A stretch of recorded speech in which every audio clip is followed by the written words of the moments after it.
By 1968, at that time on the reservation, there was lots of there was very lack of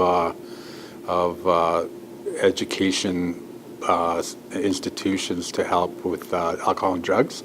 So my parents got away from that, moved to Edmonton, and then after I started coaching the kids, they were telling me that there were Sikhs and Muslims and stuff. I was coaching basketball and volleyball, and so they would tell me these stories about their cultures, and I was like, wow, So yeah, I was truly fascinated.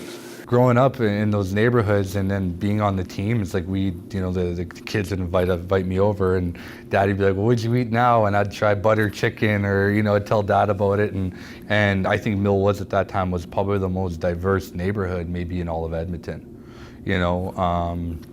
And the thing too was that it helped break a lot of barriers and gaps, and I'm very, very happy and very fortunate to grew up in a neighborhood that way.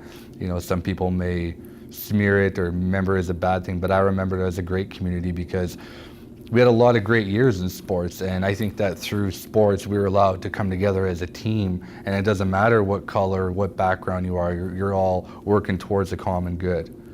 We all came from different backgrounds, upbringings, and we were put together in a pot pretty much and blended around, and we had to figure it out, and it blended very nice. There was nothing ever, any prejudice that I saw or stuff like that.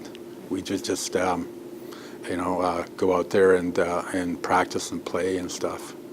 You could see the racism from white people still, and even back then, more so than from the colored people. And but they do it in subtle ways, and they wouldn't be directly rude about it, but they do it in little tiny ways. And so I learned to recognize that right away. Sometimes it can be very intimidating when you come to a culture or come to somewhere where you don't understand, and it's easy to be dismissive or ignorant. So you don't want to get to know someone, or someone feels that way. And I think with my dad being First Nations, sometimes how our people have been ridiculed and prejudiced against, Dad really broke that barrier, because not everyone, not every native man is mean or angry or doesn't care about the community. Well, he's living proof right here. It wasn't really so much of I don't like you, it's more of a placism. You're not going to do this because you're that. And we fought against those barriers, and we overcame. We're in a new time in the 21st century compared to where we were, but we had to know what we had to go through.